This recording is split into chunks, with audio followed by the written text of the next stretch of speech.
So this is one of the two E39 BMWs that we bought so far for parts for the Buick Rat Rod. I'm going to be using these wheels, the motor. This is an automatic car. It was wrecked, as you can see. Pretty well dicked, but it still runs and seemingly mostly okay. I don't have keys for it, but pretty base model car. I got the airbag out of the steering wheel because I'm putting this in my E38 7 Series. But we'll part it out and help fund the project. I actually have two E39 front and rear subframes right here. This will be what the Buick frame will sit on. But other than that, we're going to turn this into a couple bucks and probably scrap most of it. I'll do a couple how-tos, some common, simple things just for little how-to things for YouTube, since I'm always working on these older BMWs, so that'll be nice. So, another little progress. So we got the wrecked E39. This will actually be our motor donor, hopefully, as long as I can deem it usable. This one at least runs. We already tried this once with another parts car I had. That guy is sheets pulled over dead, so it'll make a good coffee table like the rest of these. And a lot of junk to move. The Buick is showing up today. Mike is trailering that down from Norfolk, Virginia. As you see, I got some of the stuff gutted out of this car. So the next major project of this will be, obviously you see the front end of this guy is a little smooshed. So what we're doing, good at lunch, that's good.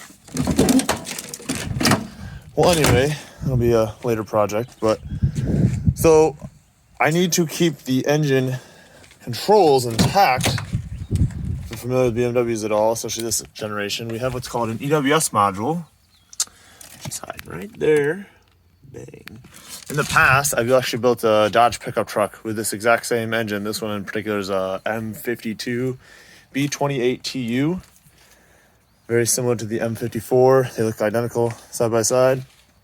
And actually had the other DME coated all the security crap out of it. This one, we're going to try and retain all that stuff on the Buick without dragging every damn module in the whole car out. So, I'm gonna finish processing the little parts out of this for eBay. Obviously, we're not gonna need a lot of this. We're gonna try to get these seats in the rear of the Buick. So we're gonna do 2x2. Other seats are black. We got all kinds of partying going on here. We have steering column, front seats. There's just shit laying everywhere. These wheels are gonna go on the Buick, hopefully. We've got to put some new sneakers on them. They're a little not usable, but the junk pile will be getting bigger before it's getting smaller. So this is the start of 3 weeks of assembly.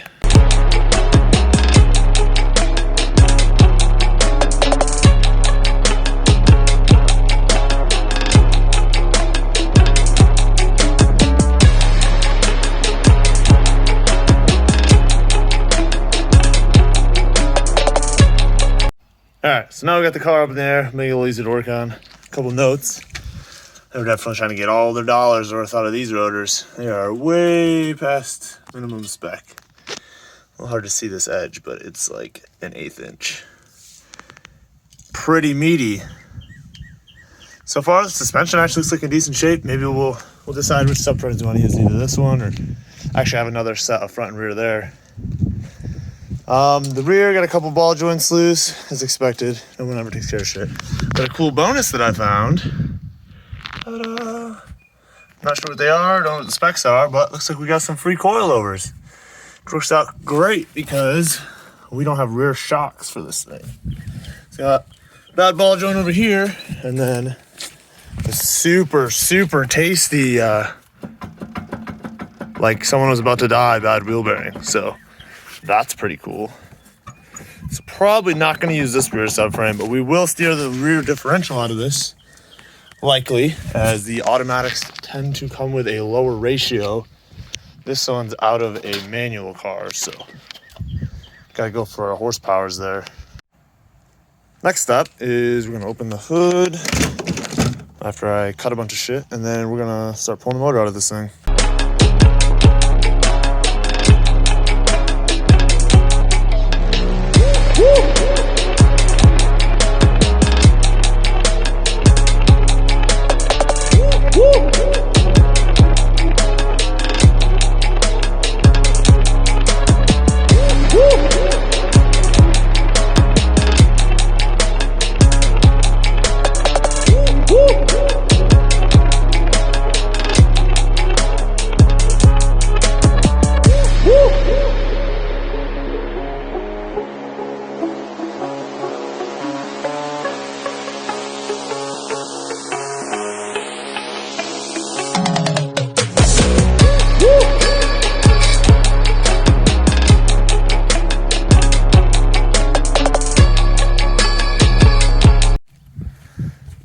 So now we got all that crap out of the way. I'm gonna leave the AC attached so we don't gotta discharge that or anything. You can see the damage is pretty good. Frame rail's bent, both sides. The story is allegedly she crashed into a guardrail. We're texting and driving, getting onto the highway of all places to try and do that. So go her, whoever you are. So we got some oil leaks to address. Not surprised. Thing's got 190-ish thousand miles. Bunch of bad pulley bearings. Also expected. Cooling system will all be new because, again, they're all junk on these cars. Little by little, we'll get her out. The hard part will be extracting the motor and all that with the wiring intact so that it still runs. So this is some of the fun stuff that I like to mess with. So this is an automatic car. This is the TCU transmission control unit. I just found out, and I kind of suspected, that the engine will not start without this guy plugged in. So I'm just kind of going through trial and error. So I've never done it this way. Like I said, the last DME engine computer that I use, I had coded properly. Trying to go around that this time if we can, but worst case, we'll just do that again. So obviously I'm assuming we just need the park or neutral safety switch somehow through this guy. I don't know if it needs a C communication, but we'll keep screwing around with that as we go. But mostly just trying to get everything disassembled less violently. It still runs as of right now. Don't need the gauge cluster, don't need a lot of stuff hooked up. So far, so good.